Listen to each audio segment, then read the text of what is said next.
Hello and welcome to my channel. If today's your first time here, I make short clinical videos using pictures and animations to make it easy to understand and also visualize. So if you like these kind of videos, subscribe for more. In today's video, I'll be discussing diabetes ketoacidosis. So make sure to hit the like button if you learned a thing or two. Thank you. So first, let's dissect the term DKA or diabetes ketoacidosis. So diabetic, meaning that there's some kind of hyperglycemia going on in this case. Keto, this refers to ketones. These are molecules that are produced by the body, and in this case, the levels are really high. Acidosis, this is a condition in where you have too much acid in your body. So when you put all of these together, DKA is a condition characterized by uncontrolled hyperglycemia, acidosis, and an increase in the body's ketone concentration. The latter two occurs because of the uncontrolled hyperglycemia, and we will discuss why this is the case soon. So because of this, one of the main risk factors is having uncontrolled diabetes. Now, it's more common with type 1 diabetes, but rarely can also occur in type 2. So I have a patient with diabetes type 1. Going about their lives, minding their business, why does DKA all of a sudden happen to them? Well, there are three main things that can actually trigger it. The first is DKA occurring right after newly onset of diabetes. So in this case, the patient hasn't even received proper management of diabetes yet, so glucose levels are very high. So now for the patients who already have been diagnosed with diabetes, two main triggers can lead them to DKA. Non-compliance, easiest way to go into DKA, the patient is not taking their insulin or diabetes medications, so they develop uncontrolled hyperglycemia.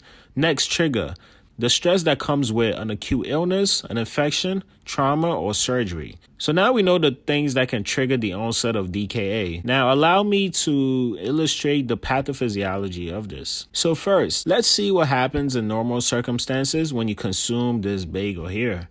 It gets digested and your blood glucose will increase. The glucose will then enter the beta cells of the pancreas, and this will lead to insulin production. Once released, insulin just focuses on your blood glucose. So it will do two main things to help reduce the amount of glucose in the blood. It will inhibit the liver from performing glycogenolysis and gluconeogenesis. Both of these processes normally lead to more glucose being released into the blood. Okay, good. So insulin will stop the body from adding more glucose into the blood.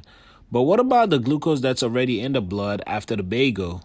Well, it will promote the uptake of glucose from the blood into your cells to use for energy, and then store the excess glucose in the liver, muscles, and fat tissues. So this is the normal circumstances. You have insulin plus it's doing its job properly.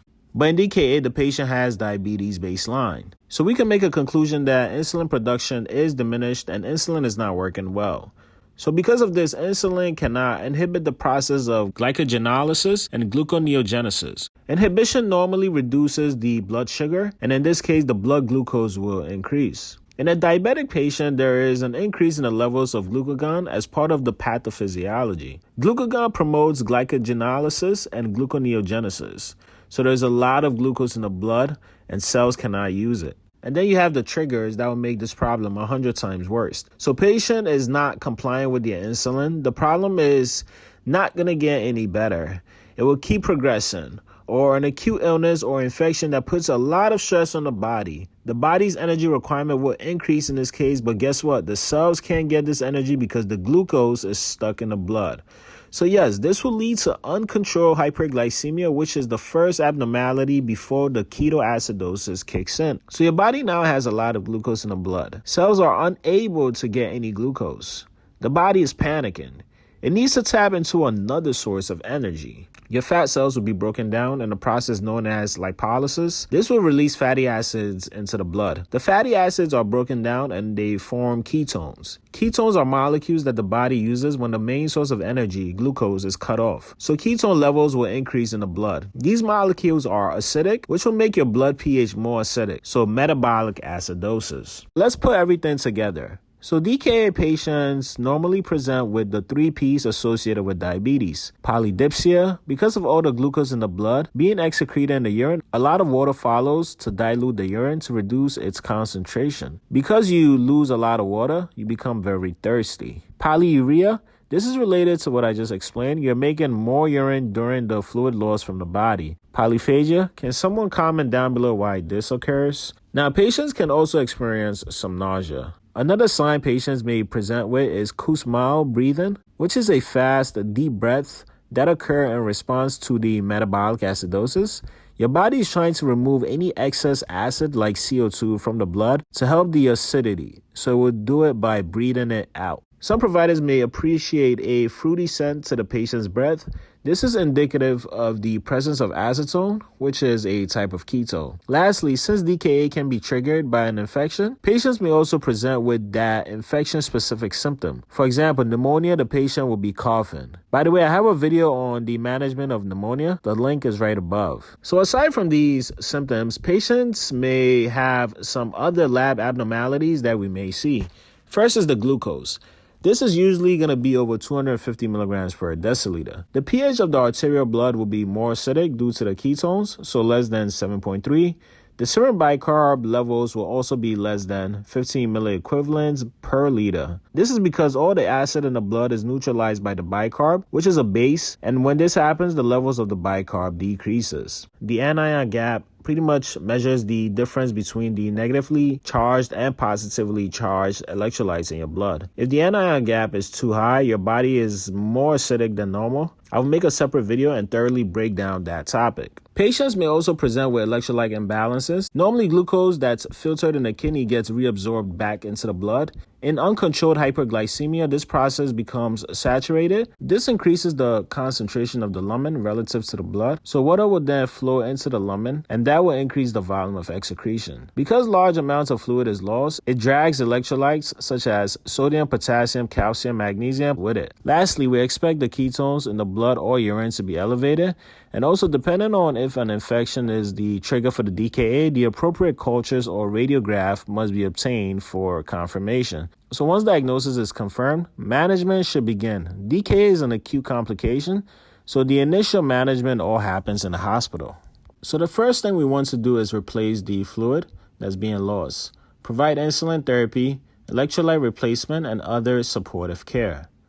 In patients with DKA, the fluid deficit could be up to 10 to 15% of the total body weight. Immediate fluid resuscitation is vital. Isotonic fluids, such as normal saline, have been well established as the preferred fluids. The initial rate will be 15 to 20 mLs per kilogram for the first hour. After this, patients will receive maintenance fluid, and the rate is typically about 250 to 500 ml per hour. Next is managing the hyperglycemia with some insulin therapy. Now, the discovery of insulin has led to a drastic decrease in mortality for DKA. Given the intravenous insulin by continuous infusion is the standard of care, especially in patients with severe forms of DKA requiring ICU admissions. In this case, insulin regular is the preferred. Subcutaneous form of insulin is used in patients admitted to a non-intensive care unit. The insulin used for this is Lispro. We give insulin until the DKA has resolved, and here's the criteria to determine this. Patients who are on the continuous infusion can be transitioned to the subcutaneous insulin when DKA has resolved, and they are able to eat. For those who started with sub-Q insulin, once the DKA has resolved, you could switch them back to their home dose of insulin if appropriate. Patients who are not on insulin at home should be started on a multi-dose insulin regimen to prevent DKA from happening again. I didn't include dosing here because it can vary for your institution or even for your school. But for the continuous infusion, common rate is 0.1 units per kilogram per hour. For the sub-Q Lispro, common dose is 0.3 units per kilogram initially, followed by 0.1 units per kilogram every hour until resolution. So we've given the patient fluids and corrected the hyperglycemia. Next then is to replace the electrolytes. First, potassium. So insulin causes potassium to move from the blood into the cells.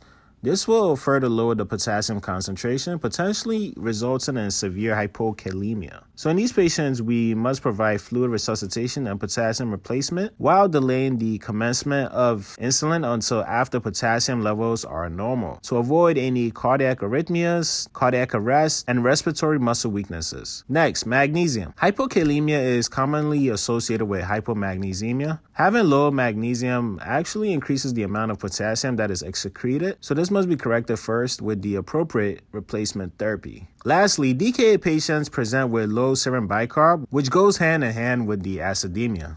Replacing the bicarb levels may be a little controversial, as many studies haven't really found any clinical benefit with that, and some patients actually experienced more complications. However, it may be used in patients with severe acidemia. ADA guidelines recommend for patients with a pH less than 7.1. And that will be it for today. Just a brief synopsis on a complication that we see in diabetic patients. If you learned at least one thing from it, then please hit the like button, subscribe, leave all your comments down below, and make sure you subscribe to these social media platforms. Thank you for watching this video and take care.